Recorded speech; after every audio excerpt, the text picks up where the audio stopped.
Srdečne vás vítame pri sledovaní ďalšej časti podcastu Spoznajme sa. Ak sa vám naša relácia bude páčiť, budeme veľmi radi, ak dáte odber na kanáli YouTube s názvom Akadémia poznania a budete nás sledovať aj naďalej, aby vám žiadne nové video neušlo. Naším dnešným hosťom je Beatka Hlohovská, známa slovenská etikoterapeutka. Beatka, vítaj. Ďakujem pekne. Beatka, vítajú nás. Sme veľmi radi, že si prijala naše pozvanie. A ja začnem tak z hurta prvou otázkou, ale takou podľa mňa aktuálnou, že ako sa máš v ostatnom čase, čo prežíváš a ako sa ti vodí? No, ja vnímam tento čas ako veľmi búrlivý. Keby som tak celkovo, je to ťažká otázka, že ako sa máš, lebo to je, ako sa čas mení, tak raz príde úplne s niečím také nadšenie, úplne super a potom sa tiež ako niečo udeje. A ja si myslím, že to je úplne v poriadku. Celkové sa mám veľmi dobre. Naozaj mám také ustálené svoje prostredie, to, čo mám rada, lebo ja sa aj rada s ľuďmi stretám, rada sa im venujem. Mám rada aj, čo vediem, školu etikoterapie pre ženy a proste tú náladu a tá atmosféra v tomto je úplne krásne. No a musím povedať, že veľmi dobre mi je aj teraz, ako som v Banskej Bystrici, proste tie rodinné naše vzťahy, aké sú krásne a to prostredie krásne, aké máme. No a keď sa do toho niečo udeje, také, že aby sme sa zase vrátili späť a aby som si uvedomila seba, no, tak sa také udeje, hej, a napríklad, že sa udeje niečo, že sa aj napríklad nahnevám na seba, ale si uvedomím, že to je hnev a že je to v poriadku a to zase príde, hej, alebo príde aj také nejaké sklamanie, niečo sa vynorí z tých starých vzorcov a to je tiež podľa mňa úplne v poriadku. Čo je dobré na tom, že už v tom človek nemusí ostať, že si to tak uvedomím a navnímam, že už to nie je potrebné a hlavne v tom, že vždy tá otázka, že kde som v tom ja a keď sa tak tam so sebou stretne a naplním, tak mi zase tak pekne ostane. To si veľmi pekne povedala, ďakujeme. A vyzeráš úplne krásne, ja ti to musím povedať aj takto, aj keď som ti už lichotila ešte pred nahrávaním, že naozaj ti to veľmi, veľmi pristane. Ďakujem, milá si. Moja otázka bude, že ako by sme predstavili etikoterapiu ľuďom, ktorí o nej v živote nepočuli? No, s tým sa stretám, lebo ľudia si zvyknú urobiť názor ešte bez toho, aby sa vôbec dotkli nejakej podstaty a poznania. Myslím, že v dnešnej dobe etikoterapia je hlavne o tom, aby si človek uvedomoval, že naozaj z toho detského takého postoja, že sme boli odovzdaní a vždy závislí na niečom, na niekom, že sa stávame dospelí a zodpovední. Čiže etikoterapia je o tom prijatí toho, čo prežívam, čo mám, aké mám emócie, ako sa správa moje telo, že to nie je preto, lebo niekto niečo urobil, že je to o mne a hlavne vediem ľudí k vlastnému nielen poznaniu, ale k vlastnej sile, k vlastnej moci, aby sme s tým, čo nám prichádza, aby sme mali silu sa k tomu postaviť, aby sme si vedeli vybrať ten postoj k tým situáciám a aby sme sa rozhodovali za seba. Čiže nie ako, že už odletíš na rušovom obláčiku, ale že si uvedomujem, čo sa deje a kde som v tom ja. Takže zobrať do rúk svoju zodpovednosť, svoj život. Prečo sa cíti človek v dnešnej dobe častokrát taký prázdny, aj keď mu vlastne nič nechýba? No, je to tak. Keď človek stratí kontakt s vnímaním seba, toho skutočného, nášho ja, ktorému ja rada hovorím naše vyššie ja, ktoré je spojené s našou dušou, s duchom, so zdrojom. Keď to človek stratí a naviaže sa len na to tzv. Naše nižšie ja, naše ego, ktoré funguje na základe vzorcov, programov, návykov, závislostí, presvedčení, tak sa riadi len akoby odrazovo, že reaktívne. No a potom za tými svojimi túžbami, za tými nižšími tými cieľmi aj ide, niečo sa aj naplní, ale keď to nie je v súlade a v spojení, kto som, tak ani nevie o tom, že naplňa sen svojich rodičov alebo nejakej society okolo neho alebo niečo, čo bolo podsunuté. A proste to je beh nekonečný a niečo, čo sa nedá naplniť. Že aj získa, ja neviem, školu, nejaké dôležitý papier, diplomy, má partnera, partnerku, má dobrú prácu, ale nie je v tom on, nie je to plné a to je ako čierna diera. A vždy do toho ešte prihodí viacej toho materiálneho, viacej ešte nejakých obdivných vzťahov, viac ešte nejakých tých úspechov a ostáva to prázdno. To je to ono. No, pretože to je nie v súlade, že sa cítim, že viem kto. Idem len podľa návodu. Ale nie je to moje spojenie, moje skutočné ja. Čo všetko môže byť za tou vnútornou nespokojnosťou skryté?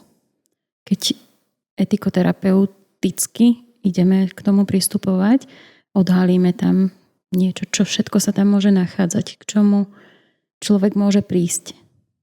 V tom hľadaní a v tom behu. Áno, čiže naplňať to, čo je napríklad taký ten cieľ nejakého toho úspechu, áno, alebo mať. Ale to aj vo vzťahoch. Napríklad, že áno, príde zamilovanosť, áno, príde také, že sa dohodnú na partnerstve a do toho, čo akože do toho patrí. No len potom podľa tých vonkajších štruktúr, ona má byť taká, on má byť taký, hen taký. Toto máme mať, toto už nemáme mať. Dieťa má byť také alebo onaké. No a keď sa to vymkne z týchto štruktúr, z týchto koľajníc, tak zrazu ostávajú ako mimo. Lebo z môjho pohľadu je to tak, že áno, zamilovanosť je dôležitá napríklad v živote, ale nie je to láska. Je to možnosť, že sa človek s láskou stretne. A vtedy tá zamilovanosť vlastne vzniká na predstavu o tom druhom, čo mi má dať, čo mi má naplňať. No ale kým si takto jeden snaží pre druhého, hej, aby bolo dobré, tak ja ako žena poprem seba a aby si bol ty spokojný a čo potrebuje dieťa a čo potrebuje všetci ostatní. A naopak, no lenže keď potom príde z tohto stavu únava, tak v tej únave už sa to nevládze držať. A keď ešte náhodou niekto z nich vykročí na tom, že čo sa mi to deje, kde v tom som ja, aký toto má zmysel a kde je vôbec to moje šťastie, ten môj zmysel bytia a začne to hľadať, tak sa začne aj premieňať. Pretože začne sa so sebou spájať, začne seba viacej cítiť. A keď sa začne cítiť a ešte aj to oznamovať, aha, ale toto som ja, tak ten druhý, ktorý je zamilovaný do tej predstavy, tak tomu sa to už nepáči, lebo ona to nenaplňa. No a dochádza k veľkým rozkolom a sklamaniam. Áno, a potom samozrejme, že aký dopad to má na deti. No, takže dochádza k takému chaosu.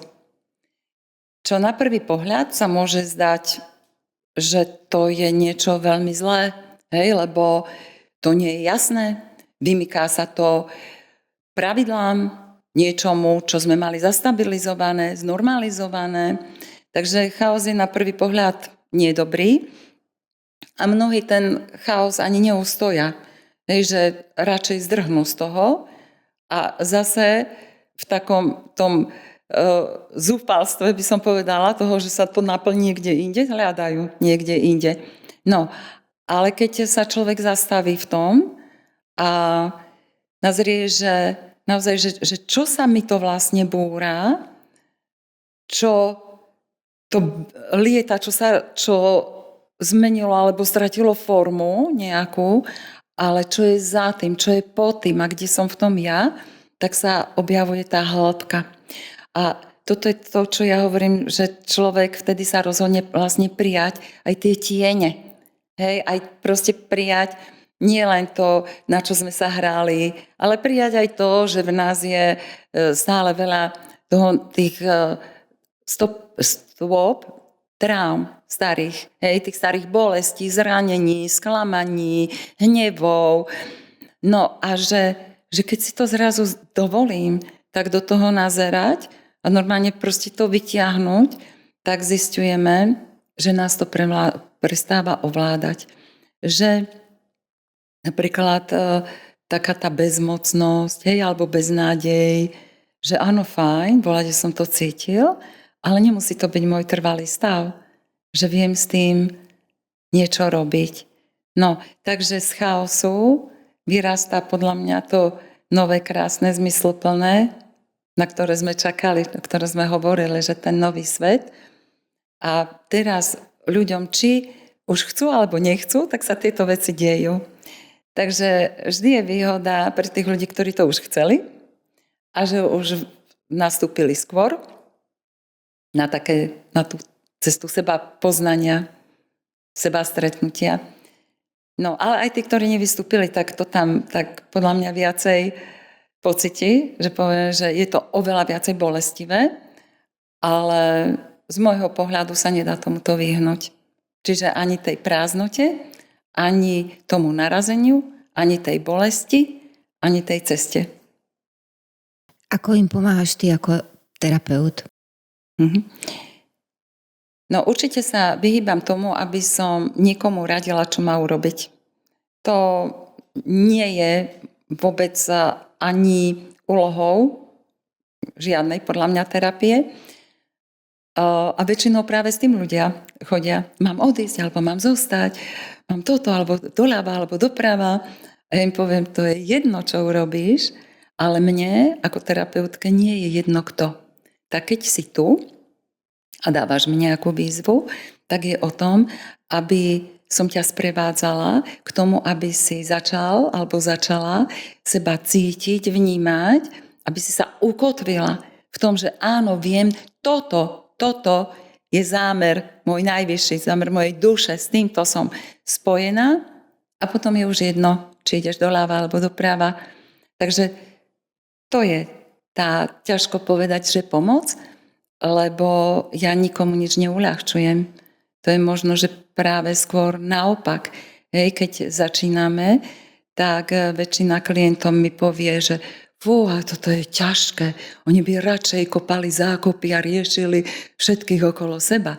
Ale seba riešiť nie je bezbolestné, ale nevyhnutné.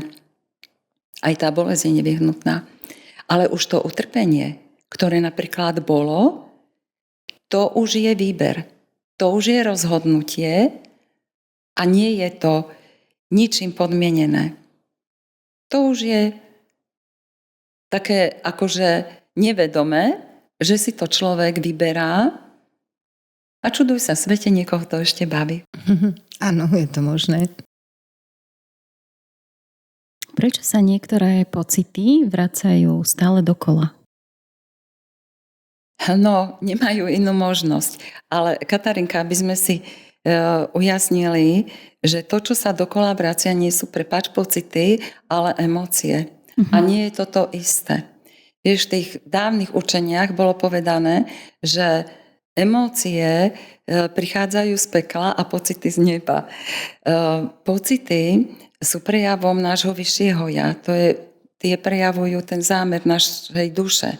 A emócie, to sú reakcie nášho ega. A tie sú vždy reaktívne podľa toho, že či ten vzorec, aký tam mám, že či to naplňa, alebo je v odpore.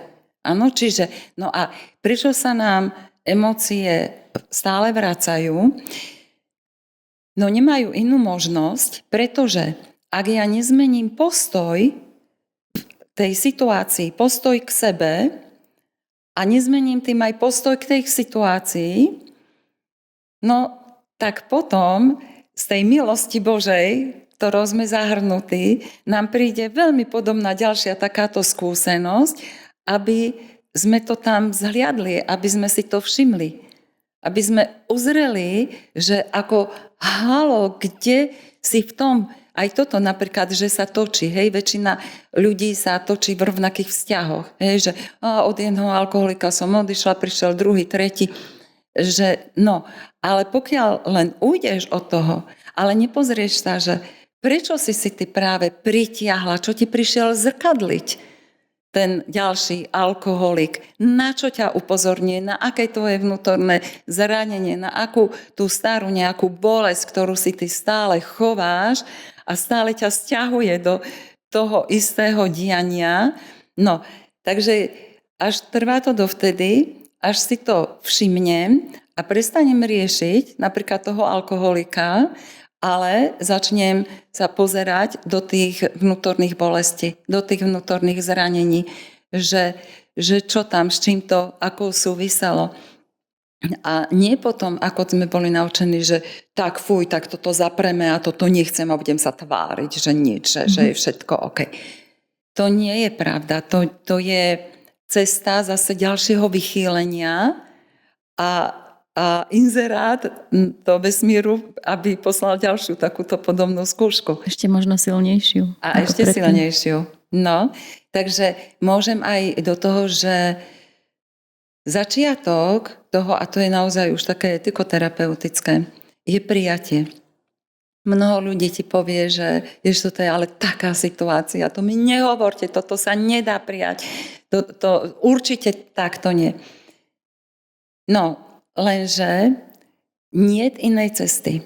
Pretože ja nemôžem nič, čo som neprijal, zobral za svoje, nemôžem nič odložiť nabok.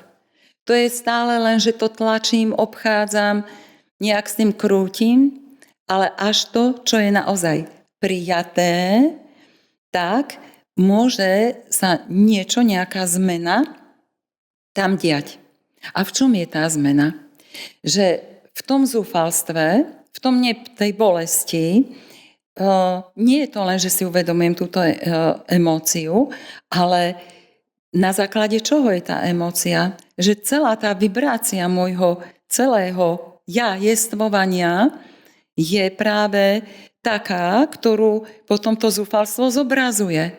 Že proste som v tých veľmi nízkych, ja rada hovorím, takých tých pivničných vibráciách energií a na tomto svete je všetko o energii.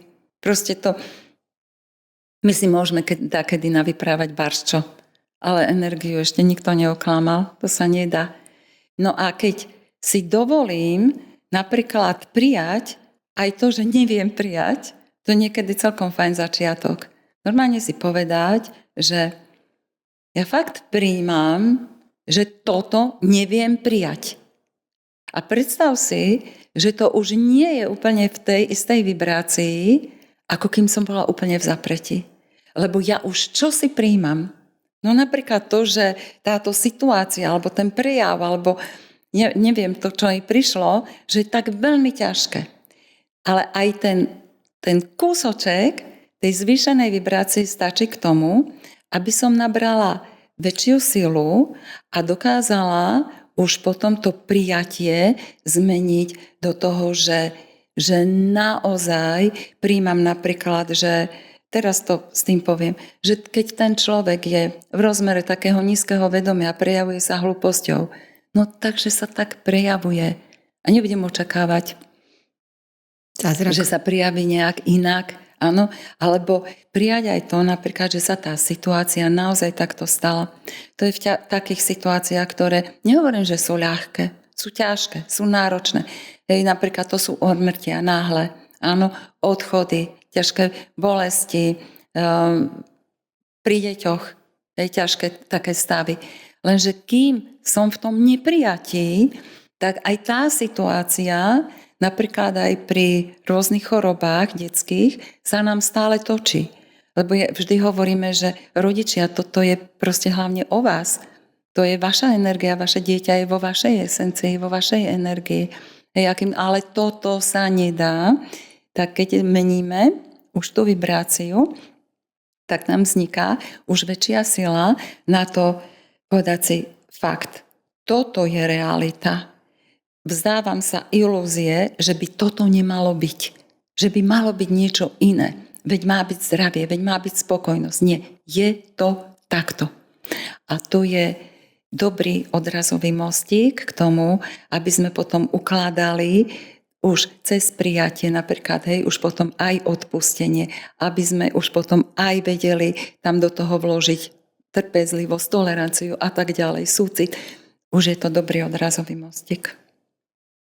Čo je pre tých ľudí najťažšie na tomto postupe alebo prístupe k životu? S čím sa ty stretávaš v praxi? Najťažšie je začať. Najťažšie je začať a vzdať sa tej starej identity, kde ma charakterizovalo, ja neviem, možno, akú tú školu máme, ako finančne, aké zázemie, takéto zvonka. Vzdať sa tejto identity a prijať takéto svoje ja, ktoré je od všetkého toho vonkajšieho ošúpané. Proste, že kde, keď to tak poviem, a keď ti zoberiem všetky papiere a tituly, a keď ti zoberiem tú milujúcu rodinu, a keď ti zoberiem toto zázemie materiálne, a keď ti tieto... Kto ostane? Toto je asi to najťažšie.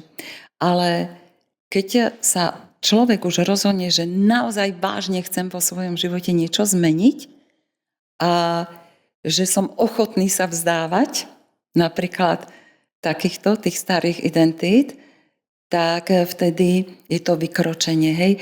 A potom je ešte, čo často vidím, taký áno, toto viem, čo už chcem zanechať, ale ako sa spojiť s tým, kto som, čo som nemal chytené a ohmatané. No a tam je ten najsilnejší nástroj vnímanie čoho? No dychu. Dých je od slova duch. A ako náhle my si začneme toto uvedomovať, že vlastne duch sa každú minútu sa približne 16 krát s nami naše najvyššie duchovné ja spája, že som sa nadýchla, tak to je niečo úplne nové a je zvláštne, že toto je to najťažšie, lebo my sme boli naučení automat, že sme si to vôbec nevšimali. A akurát keď nejaká technika, nádych, výdych, yoga, idem sa ponoriť do studenej vody, ale neboli sme naučení byť v tom vnímaní, že moje telo dýcha a že sa neustále s mojím vyšším ja spája, veď inak by sme tu už ani neboli.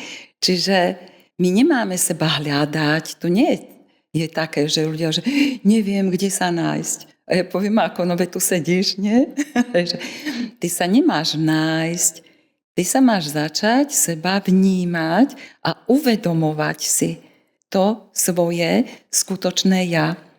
Takže cez toto, myslím, že to je také, ako prelúskať sa z tých návykov nevnímať, spojenie so sebou, prísť do nového návyku, vnímam, tak asi toto. Veľa ľudí to práve v tomto procese vzdá. To znamená, že keď príde klient na etikoterapiu, tak toto je taký ten začiatok pomyselných identít a vlastne potom začína tá tvrdá práca, keď ten človek je schopný sa dostať až sem. To úplne prvé je napríklad to prijatie, že nepríjmam. Lebo odkladať tie identity je tiež o energii. Keď niekto nemá vôbec energiu, tak ľudia prídu, majú 500 kníh prečítaných, povymetané semináre, ale keď má tú teóriu a nemá energiu na to, tak ja rada poviem, to je ako keď máš pri dome Ferrari, ktoré je vybrúsené so všetkými počítačmi na svete, ale keď ty tam ten benzín nedáš, no tak sa naň môžeš kúkať. A to je to isté. Čiže to prvé je to vykročenie z tej bezmocnosti, bez moci, bez sily. Lebo sme celú tú silu dávali niekde, niekam, niekde inde. Sme ju odovzdávali. Čiže to prvé napríklad je naozaj to prijatie toho neprijatia. Hej, a to príjmam potom, že je to takto. Príjmam aj to, že táto moja energia je teraz takto. Čiže už sa vzdávam ilúzii, že by to malo byť inak. No a už potom začneme s dýchom, zvyšovať tú vibráciu a môžeme ísť ďalej. Postupne navyšovať tú energiu, tak aby človek bol schopný potom meniť ten svoj život. Áno. A tie kroky robiť. Robíte zmeny. Lebo čo je za zmenu, keď len viem, čo by som mala, že by som mala takto alebo hentak, ale nemám energiu na to urobiť to. A je to ešte viac devastačné, lebo potom prichádza to seba obvinenie, zase, čo som to zase urobila, ako som zase zlyhala a ako si spomínala na začiatku a môžeme sa točiť do kolečka. Dobre, a ako rozlíšim, že či tá zmena naozaj je urobená, alebo je to len zase ďalšia moja ilúzia, že niečo som spravila? No, tak toto sa už nedá oklamať, lebo keď už si v spojení a meníš napríklad už len svoju energiu, že sa inak cítiš, tak v tom inom vnímaní aj tie tvoje, reakcie už nie sú tie staré reaktívne, ale už napríklad sa tam vieš zastaviť a vybrať si, či chcem alebo nechcem reagovať, ale hlavne, keď sa pýtaš na tú zmenu, že tá zmena sa skutočne udeje. Lebo my nemusíme nejaké veľké, ako ľudia si myslia, že to je to ťažké, nejaké tie veľké veci, ako urobiť. Ale keď napríklad, že ty už máš tú silu a už si zmenila ten postoj k sebe, že nie je už ten odsudzujúci a ten bezmocný, ale že vnímam ten puls života v sebe. Ja vnímam tú božskú iskru v sebe a vnímam to v srdci, to teplo, ktoré mi dáva inak vnímať tú krásu vonku, vidíme tie stromy, to všetko, čo je, tak už je zmenený ten postoj. No a keď si zmenila postoj, tak vlastne energia pracuje. Áno, to znamená, že čo je vždy sa rovnaké s rovným priťahuje. To znamená, že zrazu nejakí ľudia ti odídu zo života, nie sú nadšení a takedy ťa označia všelijako, ale už si to, vieš také, ale áno, toto som ja, to som nebola ja, ktorá som na všetko prikývla a so všetkým súhlasila a nevedela som si určiť, čo je a čo nie je moje. Čiže už si toto viem, takže tá zmena je v tom, že dovolím opustiť si niečo, aj napríklad to, že ma označia a odídu, alebo už viem, že to, čo v sebe cítim, mi pritiahne druhých. A ja to veľmi intenzívne cítim, keď máme napríklad so ženami stretnutie. Vieš, tam prídu napríklad ženy, ktoré naozaj toto urobili a teraz zrazu tam sa aj na našich víkendových stretnutiach s Kristinkou Dubajovou, čo robíme, tak v piatok prídu úplne neznáme ženy a rozchádzajú sa sestry. Ale naozaj sestry. Tie, ktoré sa cítia, ktoré sa podporia, ktoré, vieš, a toto sa zrazu mení. Takže keď naozaj pravdivo vystúpiš, tak sa to všetko otáča a začínaš si hlavne oveľa viacej uvedomovať, že ako fungujú tvoje zadania. Lebo sme boli v bezmocnosti dlho a sme boli také, no svet je horší, tak sa mám zle, lepší, tak sa mám dobre. Ale potom začneš do toho vnímať, že ako tam fungujú tvoje myšlienky, tvoja energia, tvoje slova, že zrazu si normálne len niečo povieš také, a zrazu šup a už sa to deje.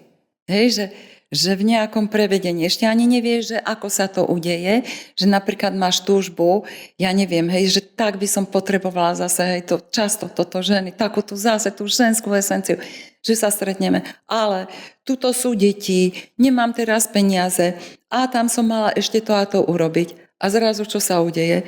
Prikvitne tam babka, vieš čo, ja chcem byť teraz malými, zrazu príde nejaká kamoška, ktorá, vieš, ja som ti zabudla vrátiť, tuto máš toto.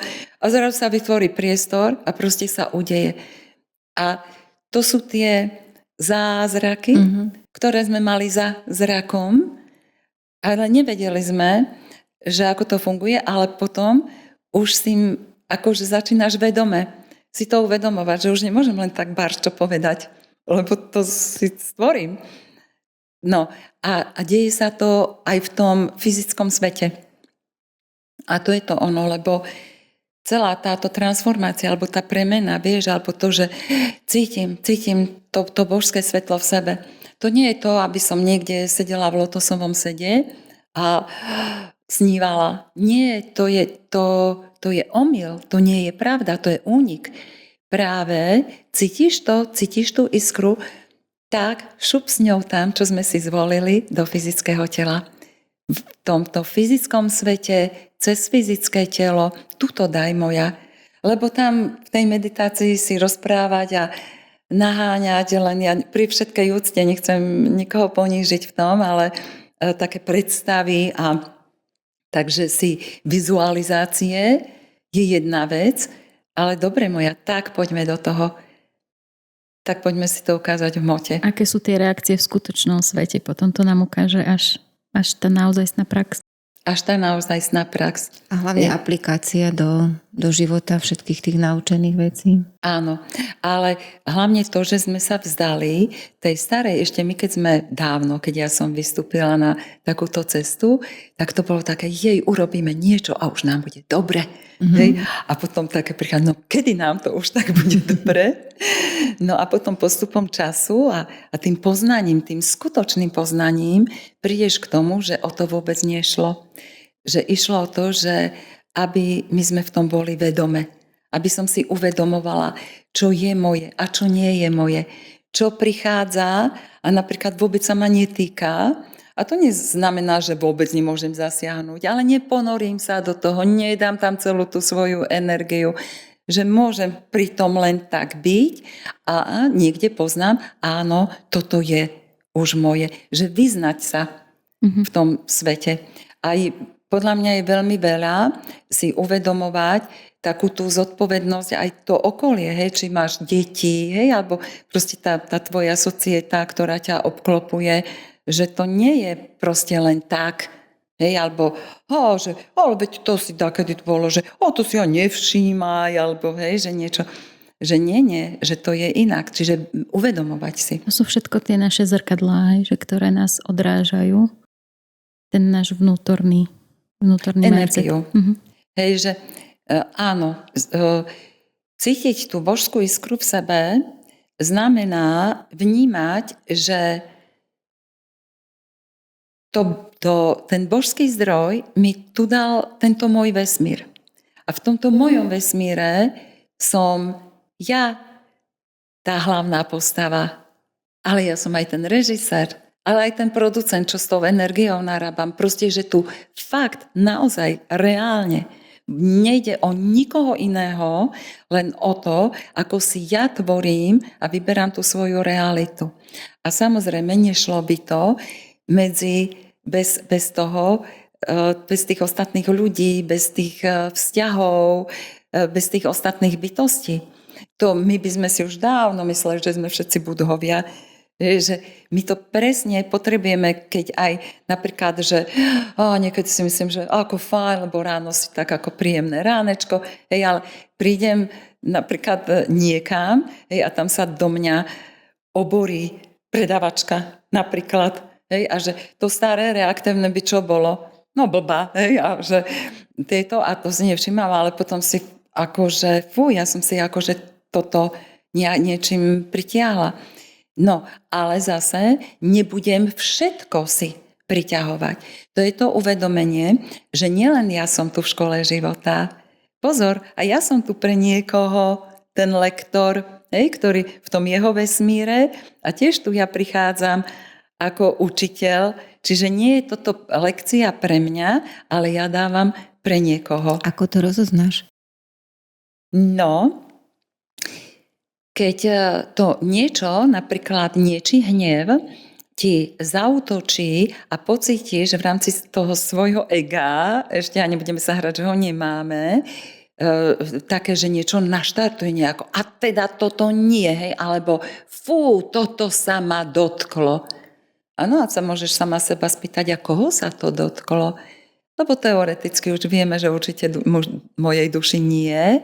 To znamená, že mám tu tento vzorec aktívny a stále je ešte živý a potrebovalo to práve takéhoto lektora, takúto lektorku, čo presne tam. Ale keď napríklad, že niekde, že si sama sebou a že si to uvedomuješ, že naozaj toto som ja a už len tým, že aká si, niekoho vytočíš. A úplne také, že ide až do červena, lebo aj to sa deje, že ty si nejaká taká a kľudná, proste by ťa potreboval mať v tom svojom zábere ten človek. Určite to nie je tvoja lekcia. Ty si tam ten lektor a už si s tým poradí nejako. Ako pracovať s deťmi, ktoré sa teraz rodia do tohto nového sveta, kde tie staré vzorce nám už častokrát nefungujú a narážame veľmi tvrdo? No, toto je veľká pravda, pretože všetko sa zrýchľuje. Aj tento lineárny čas sa zrýchľuje. Máme to potvrdené, je to naozaj tak. Čiže aj ten proces, o ktorom sme vedeli, že vždy v tom zákone vývinu dieťa prekračuje svojho rodiča. To znamená, v čom prekračuje? Že rodič prirodzene skúsenosťami dôjde do nejakého rozmeru svojho vedomia. Čiže to je to, čo sa mu zmestí do toho, čo vidím, čo počujem. Áno? Čiže to je o tej energii. Čiže nejaký rozmer vedomia. Vývin, evolúcia je to, že dieťa prekročí a príde o x násobne širším rozmerom už na tento svet. Čiže, čo je tá práca? No hlavne na sebe, rodič. Pretože uvedomiť si toto, že dieťa vníma viac ako ja, je už to také, že pustiť to ego, veď dieťa tu sa má naučiť a ja viem, čo je to najlepšie a toto. Že uvoľniť toto, že dieťa, uvedomiť si hlavne, že cíti a vníma viacej ako ja. Teraz poslednú dobu sa s týmto veľmi intenzívne stretám s rodičmi, s tými, ktorí v najlepšom úmysle konali a spáchali veľmi ťažké bolesti a veľmi ťažké zranenia. Pretože necítili a nevnímali. Pre nás ako to, že pochopiť? No poviem mu, keď proste priznaj si, že to nevieš, ale dovol a otvor aj cestou napríklad v tej komunikácii tomu dieťaťu, že nie, že to potlačíme a toto si vymýšľaš a toto ja viem, ako to je, ale aby ti mohlo zdieľať proste ten široký rozmer tej citlivosti. Lebo keď to neurobíme správne, tak sa dieťa nám začne uzatvárať, ale z toho jeho pôvodného rozmeru sa to otočí naopak a prichádza nám buď do precitlivelosti, alebo sa uzatvára až do takých autistických nejakých prvkov, prijavov. Takže je to hlavne práca na sebe, toto prijať. A druhá vec je, že my tú bytosť máme aj naučiť proste pohybovať sa v tomto svete. Čiže kde to je tá hranica toho, že ako aj tomu dieťaťu vyčleniť hranice, že proste odtiaľ potiaľ. No, každé dieťa je iné. Z tých mojich skúseností teraz jasne vyplýva, že už dávno nefunguje také tie, že rodičia, tuto si zoberiete takúto knižočku a tuto to máme, 1., 2., 3., 5. Máš 3 deti, každé úplne iné. Čiže tá práca na sebe je to, že to my máme do tohto ísť a navnímať a neočakávať, že to dieťa, ktoré nemá tu tie jazykové nástroje a tieto skúsenosti, že to za nás akože urobí. Takže rozpoznať vlastne napríklad aj toho, že či to dieťa viacej nám reaguje na to, že ako čo počúva, či tomu viacej rozumie, alebo to, čo vidí. Čiže či je viacej vizuálne, či je viacej posluchové, či je viacej rozumové po rodičovi, alebo sa dvom rozumovým rodičom vymkne a príde pocitové dieťa, ktoré úplne inak. Hej, a tí rodičia, veď som to jasne povedala, veď máme jasné hodiny. A to dieťa tam sedí a kúka a aj tak nevie, o čom ten rodič hovorí. Takže je to na rodičovi, aby zamakal na sebe a našiel ten správny jazyk. Ale to nejde tak. To je o tom, že naozaj za tým ísť, zaujímať sa, uvedomiť si, ja asi vnímam inak ako to moje dieťa, ale mám naozaj vážny záujem niečo o tom vedieť. No a kto hľada, nájde. Pretože máme tu veľmi veľa skvelých ľudí, ktorí sa týmto zaoberajú, ktorí proste založili aj tie iné také ako školy, ktoré naozaj vedia a sú krásne pomôcky. Ja napríklad často odporúčam aj skvelú knihu, neviem, či to tu môžem takto povedať, aby to nevyznelo, že je to ako reklama, ale Manželi ako psovi, ktorí nádhernú pomôcku pre rodičov vypracovali a to je práve cez životné mapy to vedenie dieťaťa k uvedomeniu, že áno, prežívaš emócie aj v tom napríklad v tom širokom rozmere, ale ty nie si tá emócia. Takže tie knižočky, ktoré sú pre deti, sú nádherné, pretože veľmi ľahko k tomu dieťa same prichádza. Hej, cez nejaký príbeh, že áno, cítim teraz hnev, ale viem, že ja nie som hnev. A potom čo sa oslobodím? Mama sa hnevá, ale už som oslobodený od toho, že sa hnevá na mňa. Mama sa hnevá preto, že si nechcem teraz obliecť punčošky. Áno? Čiže mama sa hnevá na túto činnosť, že som toto rozhádzal. Ale dieťa je oslobodené od toho, že mama sa hnevá na mňa. Čiže toto je tá práca rodičovská a vlastne týmto spôsobom a hlavne vlastným vzorom deťom ukazujeme tú cestu. Pretože keďže každé dieťa je iné, tak povedať, že hranice je od A po B, nemá opodstatnenie.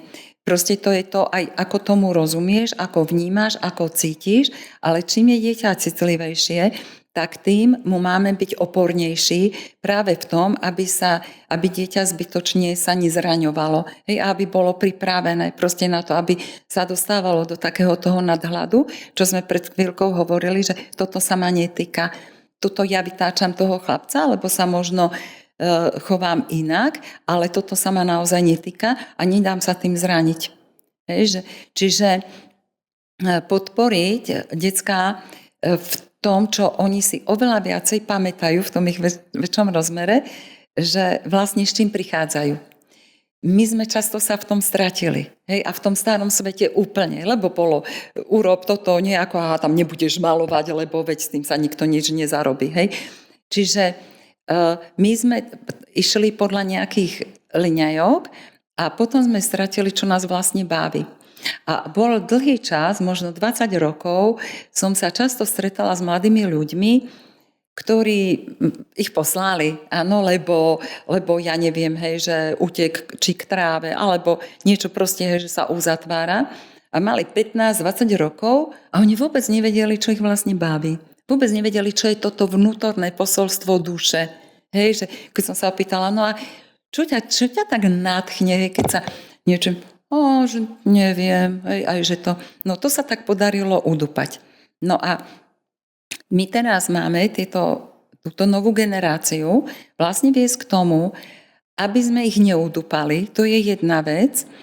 Druhá vec, aby sme im pomáhali ten ich dar, čo sa prejavuje cez talent, cez to, že to dieťa vie, ono si to viacej pamätá, že to je jeho. Ja sa chcem spýtať, lebo mi tá otázka rovno napadla, že nie je to teraz tak, lebo si povedala, že proste generácia, ktorá bola viac menej udupaná, je troška viacej lepšie zvládnutá, ale nejdeme teraz tým smerom, že táto generácia týchto detí, ktoré sa rodí, že sú zase v takom... Že to extrému? Áno. Táto cesta ale je nevyhnutná. My sme si plne uvedomovali už, ja napríklad 40 rokov dozadu, že sme vo vybočení, že sme sa stratili z rovnováhy a že sme ďaleko proste v tom extréme tej nadvlády, toho rozumového, hmotného, praktického. A teraz, samozrejme, že prichádza nám ten druhý extrém, ktorý je úplne taký zase neuchopiteľný.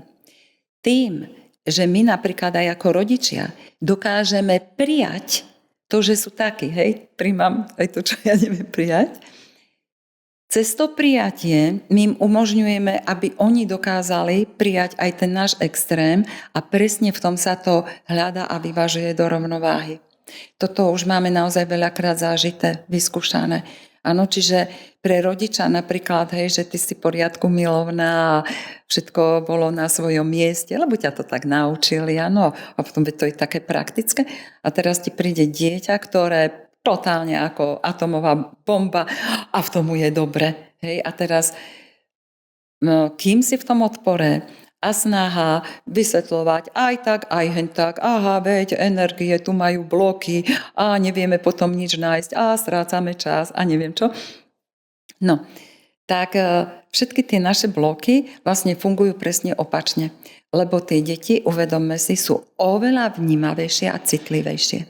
A my si často myslíme, že nerobíme tlak, veď to len pekne hovorím, ale ten tlak robíme. A kde je tlak, fyzika nám hovorí, že ide do protitlaku. Takže dieťa ide automaticky do protitlaku. No a toto je tá práca, tá makačka na sebe. Proste na sebe. Nie na tom dieťati ako nájsť naozaj tú formu, ten prejav, napríklad počúvať, ako reaguje, čomu rozumie to dieťa, v tom jeho spoločnom o tom hovoriť a vlastne vybalancovať z tých extrémov do toho stretu. No, nie je to hneď takto, čo si budeme hovoriť. Pretože my by sme tam zase do tých ilúzií padli. Áno? A za každým, ako napríklad aj to dieťa, my vieme, že čo ja viem, 3-ročné dieťa, čo potrebuje, aké prejavy, tam sa dotýka s tým svojím egom, aký je ten prejav potom to predškolského veku, čo tam, aké je hľadanie. Čiže my môžeme toto ako teoreticky vedieť, ale vždy tam je prvoradé, že ako, aj tá komunikácia. Napríklad rodič príde a povie, že ja neviem, taký a taký je problém, ale keď ich tam mám už spolu, tak ja úplne vidím, ako to dieťa zamrzne, keď ten rodič, čo si on myslí, že to je normálne, len povie, že napríklad, tak ty si normálne sadni tu. A to dieťa ostane úplne zamrznuté, pretože tá reakcia bola bolestivá. A tá ďal cesta nevedie. Čiže ani príliš pustiť, ani príliš chopiť. Pravá miera. To je celkom vážne umenie. Do tohto stretu. No a my sa to musíme učiť. Tie decká to majú dané, takže my sa len máme skoordinovať v tom. Počúvať sa, vnímať, ale nie len v tých vonkajších prejavov. Čo bolo v škole? To je taká manipulácia, a také ťažké proste pre tieto otvorené deti, ale naozaj prejaviť ten záujem. Ako kde sa v čom cítiš, čo je veselé, čo je tam napríklad v tej škole stiesňujúce, aké o tom to dieťa potrebuje komunikovať, ale ty ako rodič máš rozšíriť svoje komunikačné zručnosti a nie to dieťa. Čiže to je tá práca a v tom a počúvať. A vtedy tam byť nápomocný, lebo tieto deti veľmi krásne reagujú na to, že niečo prežíva a ako ti v tomto môžem pomôcť. Čo teraz ja môžem pre teba urobiť a keď to dieťa vypovie teraz nič, alebo povie to iným spôsobom, počúvnuť to. Áno, rešpektujem ťa. Čiže naozaj to, čo teoreticky hovoríme, dať rešpekt, tak to dieťa, aby zdravo rástlo, ten rešpekt skutočne potrebuje cítiť, že tam je. Same výborne. Áno, a už sa v tom popasuje, pozúri si, ale si hľadá v tom tú svoju vlastnú zodpovednosť. No, takže nikto nehovorí, že je to ľahké, ale prejsť touto cestou je nevyhnutné, lebo táto nová generácia, hlavne tieto deti, ktoré už my sme najprv vnímali, po 2000 roku, že sa to zásadne menilo. Už vlastne ten 95. rok bol prvý taký silný priesečník. 2. A teraz, keď si zoberieš, že sme už 2020, ako to ide, tak vlastne aj numerologicky tam nie je jednotka. Čiže to ja.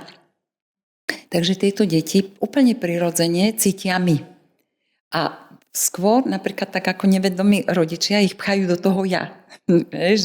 A čo deti tomu, akože čo, že čo s týmto. Má to veľký zmysel, pretože toto obdobie, príde nám aj 3, príde nám aj 2030.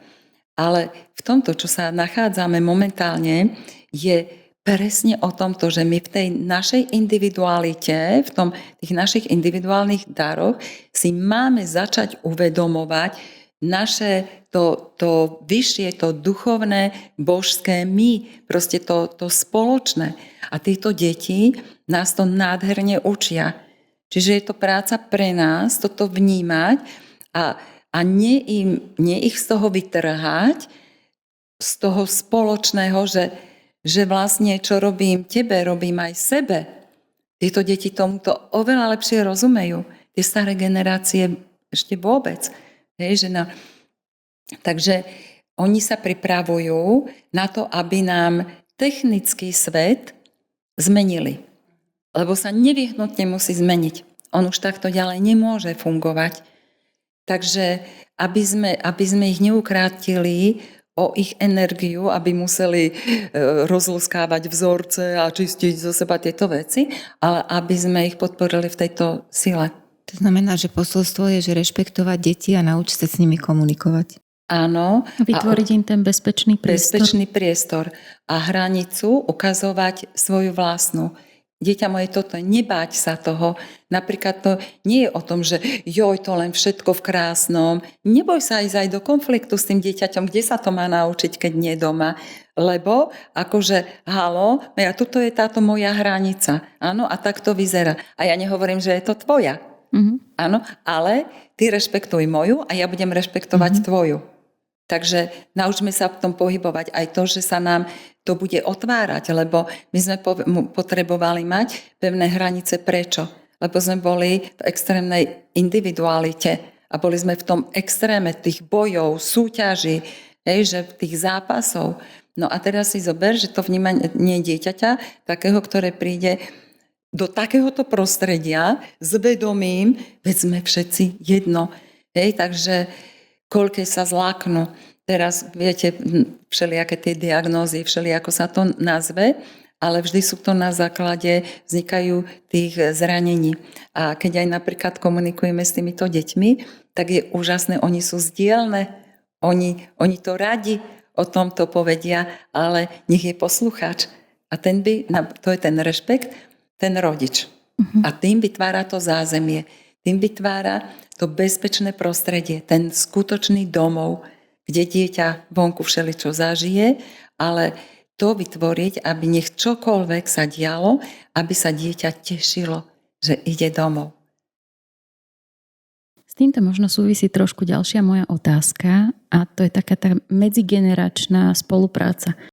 Že ja si všímam na tejto spoločnosti, že ako keby sme odstrihli tú najstaršiu generáciu. Čo si ty o tomto myslíš? Je to veľmi individuálne. Toto určite by som nič všeobecné nedávala, pretože ja poznám aj približne v mojom veku veľa ľudí, ktorí práve také, myslím, akože sme otvárali túto cestu a si uvedomujem, že tí, čo idú ďalej, vedia oveľa viac. Že moja učiteľka rada povedala, že však ja vám už len na päty kúkam, no a teraz to ja, že už na vás mladých. Takže vtedy myslím si, že tam nie je nejaký... Skôr ešte aj s tým sa stretám, že tie deti sú viacej akoby v tom, ale že taká uletená, hej, alebo tomto. Takže, ale zase je to vždy naozaj všetko, to srdce a to spojivo lásky, všetko tam toto lieči. Ale musím povedať, že veľakrát je to, že si rodičia uvedomujú, že už ich dieťa 4, 5, 6 ročné naozaj iného vnímania. Proste, že si veľa pamätá, že zrazu spomína nejaké veci, ktoré proste neboli z tohto života. No a potom tam pristúpia tí starí rodičia, ktorí to všetko začnú rušiť. Hej, že a dovolíte mu, aby si toto vymýšľala nejaké. No a tuto býva veľmi ťažká komunikácia. Preto hovorím, že je to veľmi individuálne, že bol by krásny čas, keby aj tí starí rodičia si vedeli tak akože prijať, že nemusím všetkému rozumieť a môže to byť trošku aj inak. A hlavne vzdať sa svojich očakávaní. Kým sa držíme, či už rodičia alebo prarodičia, očakávaní, ako to má byť, no tak vždy to nejaké sklamanie musí prísť. Proste, že to môže byť úplne inak, že oni môžu úplne inak rozumieť, aj táto technológia nová.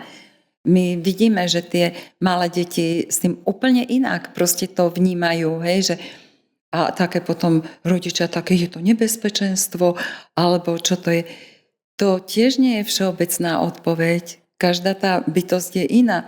Máme tu narodené deti, ktoré vyloženie také tie technické, to nejakí tí prastarí inžinieri, hej, ktorí toto, čo my máme akože nové objavy a oni takto tomu rozumejú. Kvantová fyzika, ale to je normálne, nie? Že sa toto vôbec nám tu deje a to, čo si možno aj povedala, že zase naše skúsenosti sú veľké, že nejak spojiť to, že áno, ja uznám, že vy máte veľa nových poznaní a neviem, tých technologických, čo je fakt naozaj pravda, ale v rámci toho života, žitia, nie je nad skúsenosť. A že keď aj v mnohom niečo sme v opozícii, ale skúsme počúvať tie ich skúsenosti. Že koľko múdreho tiež tam je. A čím starší ľudia, keď už sa napríklad tak vzdávajú tej silného ega a už ostáva ten nadhľad, tak je tam veľká múdrosť. Áno, to tie prababičky bývajú také najláskavejšie. No. Úplne inak sa pozerajú na právnučatá. Napríklad. Áno, to som aj ja zažila, keď bol syn malý. Moja babička, keď ho varovala, to bola 2. No a na našej generácii zase dať úctu starším. Áno, aby sme vyvážili. Áno, je to vždy o tom rešpekte. Hej, že je pravda, že my sme už napríklad moja generácia ako technologicky nezdatní, hej, a že no tak si dám pomôcť s tým, nie je to koniec sveta toho a kedy ma deti tak zrušia, ako si to nemôžeš pamätať, keď som ti to už ukazovala 3-krát, no. Tak sa aj toto môže diať.